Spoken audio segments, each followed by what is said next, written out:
If you're watching this video, it's likely that either you, another vehicle, or aggressive wildlife have destroyed your precious 5th Gen 4Runner side mirror. Dang it. You know, actually mine looked pretty good held together with tape.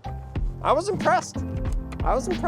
Frankly, I am very thankful that this is the only thing that I have to fix on the 4Runner today, because the story of how this happened is actually pretty incredible. I feel so alive.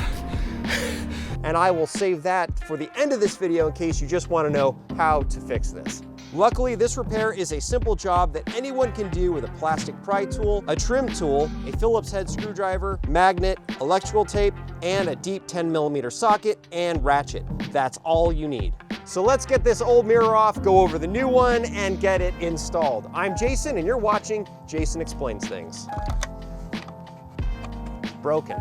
Some might suggest disconnecting the negative lead on the battery, but we aren't cutting or modifying any wiring, so I don't think this is necessary.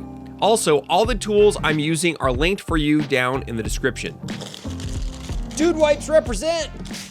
First, remove the door mirror trim, simply by prying it off from the side and store it for later. With that trim out of the way, we can now see the 3 10mm nuts that are holding the mirror in place. But unfortunately, it's not quite that easy. We still need to get behind this door card to be able to unplug this wiring harness to get that one out and get the new one in. Don't worry, removing the door card is easier than it sounds. There are 3 Phillips head screws we need to remove to take off the door card. One here next to the door handle, one behind the handle, and one more below the handle, each covered by a plastic cover. Use your plastic pry tool to pop out each cover and let them hang or set them aside.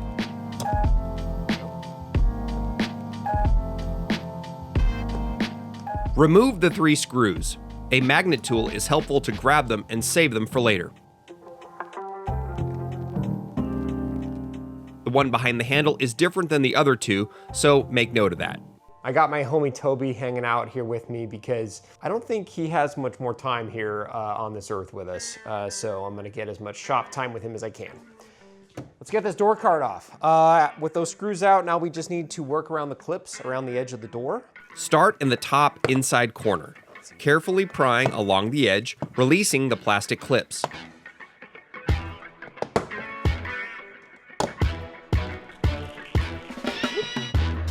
That back in later. Once all the clips are loose, then pull the door card up and out, and carefully let it hang in place.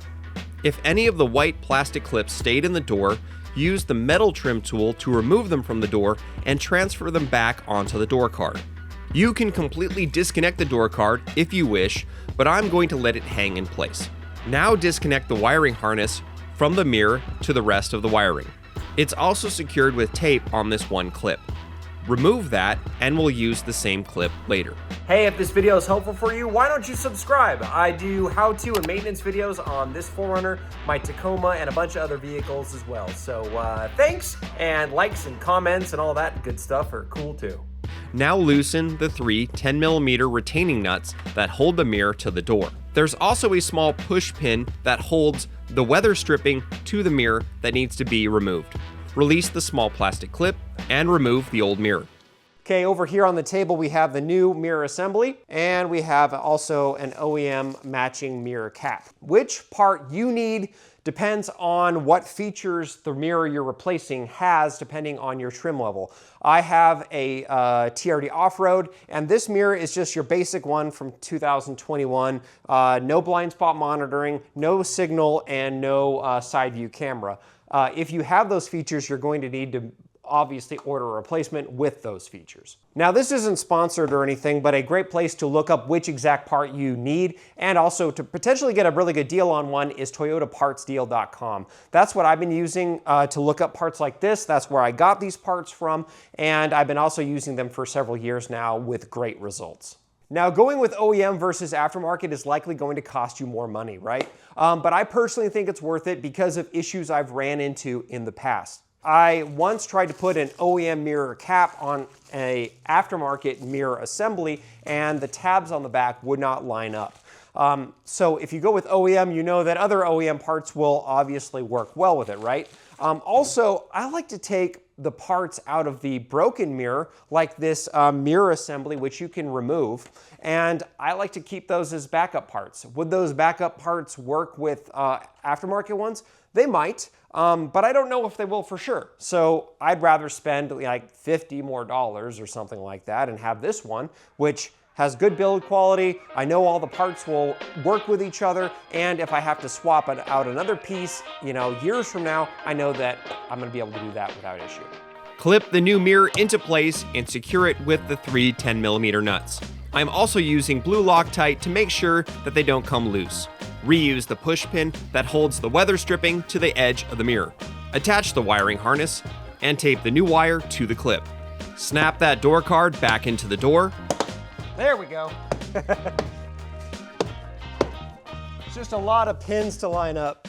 Install the 3 screws and install the 3 screw covers. And last but not least, install the mirror trim piece that covers the 3 nuts. Well, you have waited all the way to the end of the video, so how did my mirror get destroyed?